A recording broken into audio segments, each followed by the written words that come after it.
Our next speaker is Stewart Bootham from StopBurningTrees. He's going to talk a bit about how we're using greenwashing. We're pretending that burning trees at Drax power station is somehow a better way than using coal. It's still carbon, it's not good enough. Please give a big hand for Stewart Bootham.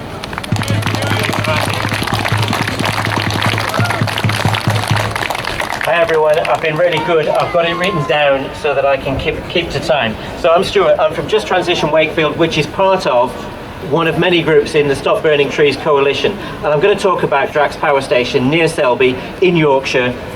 Drax converted from burning coal to burning wood pellets about 10 years ago, an act of pure greenwash. But Drax is accused of environmental racism in the southern US states. It was fined a record $2.5 million last year for air pollution just from one of its wood pellet mills. This year, it paid compensation of $3.2 million to other communities to avoid further fines. The communities affected by this logging and the pellet mills are predominantly communities of colour. The biggest plants in the southern US are owned by Drax themselves or by an American company called Enviva. I've been on a Zoom call with Belinda Joyner from Northampton County in North Carolina. And she told me and told the meeting how she used to relax sitting out on a porch in the evening, how she loves to entertain with barbecue, and now how she can't do either of those things because to spend time outside means being covered in wood dust, inhaling wood dust. Why? Because Enviva has built a pellet mill right alongside her community, and those pellets come here to Yorkshire, to Drax, and this is damaging the community's health. These are Belinda's words. We believe that everyone should have a clean, safe place to live, work and play. Enviva has come in and detracted from the living conditions of the community. This is what our community has to live with, and it's an injustice. Money isn't everything, so stop putting profit over people. Everybody deserves to live a life free from harm caused by something they have nothing to do with. So put yourself in our place and ask, is this the life you would want to live? I've got another first-person testimony from Kathy Egland in Mississippi, and she says, systemic and structural racism determines our lives at so many levels. It determines everything from our infant mortality to our life expectancy.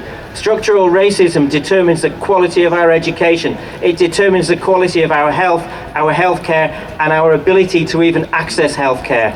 It determines the value of our homes and the proximity of our homes to toxic sites, and even our ability to prepare for and recover from inevitable climate events. Structural racism positions us to be the least contributors to climate change, but the most impacted.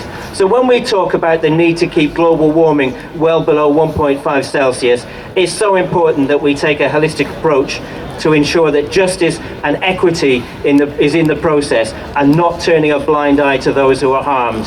And she finishes by saying, right now, the UK is harming us in their pursuit of what they call renewable energy. Biomass is destroying our communities, our forests, and our climates. We are becoming a sacrifice zone, and that's what we are doing. And so, but it's not only there. In this country, Drax themselves are going to court next June, taken by the Health and Safety Executive because of the health damage to their workforce from the same wood dust which is damaging those communities in the southern US. But remember, you and I personally pay for this global injustice through the standing charge on our bills.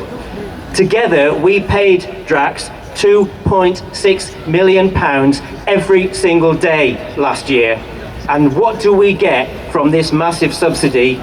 Global injustice, growing emissions, accelerating climate breakdown, and the collapse of nature. So please, when you've finished listening to speeches, go over there, come and find the Stop Burning Trees stall, find the Just Transition Wakefield stall, and join us to work together to stop this obscene, multi-layered global injustice.